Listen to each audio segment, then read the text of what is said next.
Hi, this is Jonathan Howkins from Guitar Coach magazine, and here today with me is Paul Sandercock, who's the acoustic guitar specialist with Anderton's Music.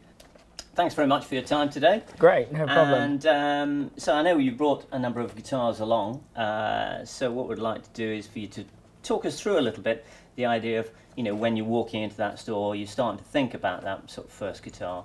You know, what are the starting points? What might things you be looking for? So if you can just give us a, you know, a broad overview on that. That would be Yeah, great, no problem. Well, first off, when you're buying a guitar, you want to look at sort of price, because obviously everyone has a budget in mind. No one, you know, it's very rare you get people that walk in that want to buy sort of £1,000 guitar, £2,000 guitar to start with. So you're looking at sort of price. What's going to also packs. Packs are really good that you get all the bits with them, so you can just literally walk out with a guitar.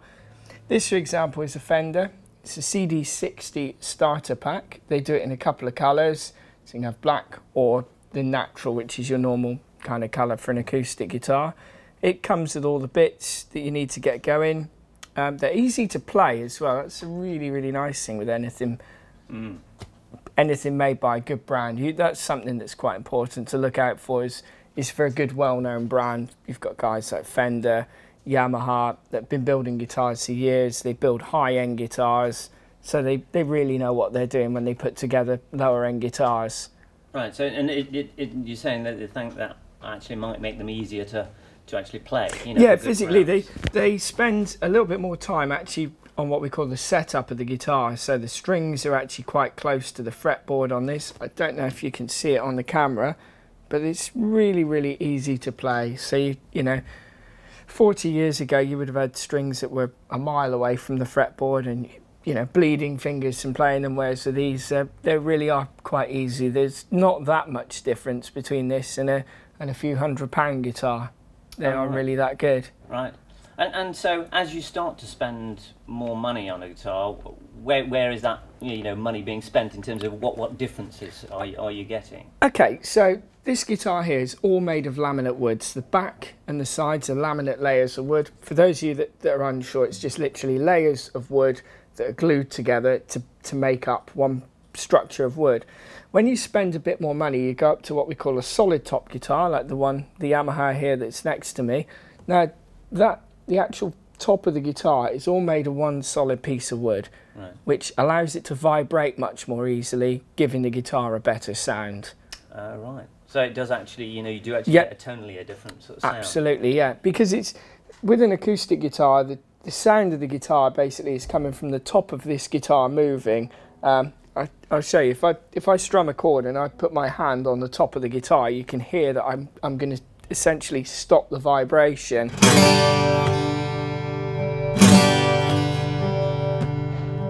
Right, yeah. So with the laminate guitar, it's a little bit more, the top is stiffer, it can't move quite as easily because there's lots of grains running all through different directions on the guitar, whereas on the solid top guitar you've got the grains running one way and it allows it to move much more easily. Right. And is that giving you just a softer tone or just a different tone? It's a more full tone. It's literally more colours of the rainbow essentially. A laminate guitar is quite focused in the centre, whereas a solid top guitar has got literally, you hear everything. Also with the solid top guitar, they actually get a lot better the more you play them. The more you use them, the more elastic that piece of wood becomes as it crystallises and it moves more. Right. Which is why you get a lot of guys that go on about old guitars that have been used for 40 or 50 years that sound really great because they've just really been played and that wood's moved a lot. So, but I mean, for the beginner, would the beginner actually really appreciate those differences? Not massively. It's the most important thing I think you can get for a beginner is a guitar that is first off comfortable to play and is the right size for you, and that's easy to play. Because you don't want to be put off from playing the guitar. You want something that you can pick up that's not too hard to work. So there are actually different sizes? Absolutely, yeah. I mean, for example, the Fender that I've got on the wall behind me here this is a much smaller guitar. It's basically a lot narrower at the waist, and it's better suited towards smaller people, or girls especially prefer it because they've got shorter upper torsos. Right. Right. This is the main type of guitar that's built. It's called a dreadnought, which is kind of your standard size guitar. As you can see, actually, it can be a little big for me. You can see it's pushing my shoulder up. Right. So if I just swap over.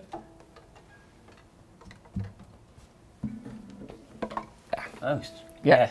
So you can really notice. Massively yeah, different. that it drops my shoulder. Right. My hand is coming over the guitar, and it fits a lot better.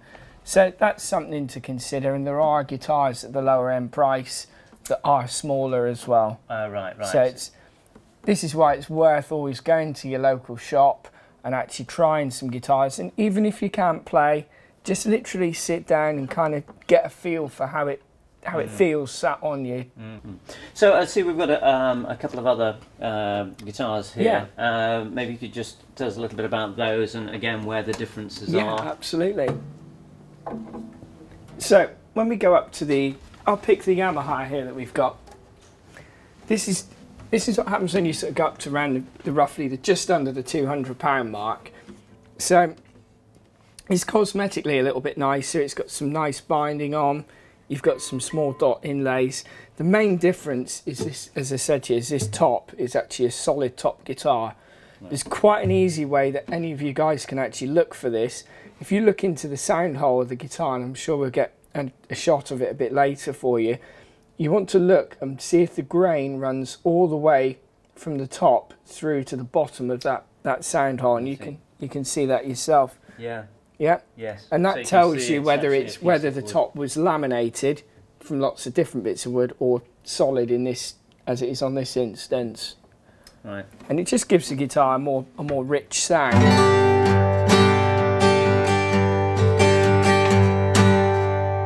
And you can feel it vibrating a lot more as well when you play it. You can feel it all really, really moving. And Yamaha's considered a great, very, very good product. Yeah, they are over the Fender starter guitars. They're a little bit more money, but if you're really keen or you're not an absolute beginner and you've sort of been mucking around on a friend's guitar and you're quite keen to carry on with it, that's where something like this standard guitar really would benefit you.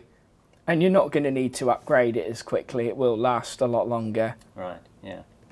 Other things that improve with money as well, things like the quality of the tuners, how easily the guitar stays in tune.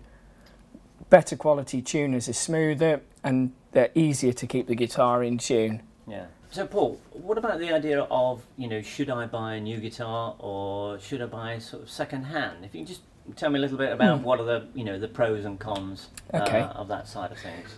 Often with second hand you get better value for money, so you'll probably find that for your lower end of the price range you're going to buy a second hand guitar that will be solid top, a bit like this Yamaha for example, where you've got better tuners, solid top, slightly nicer build quality and a little bit easier to play.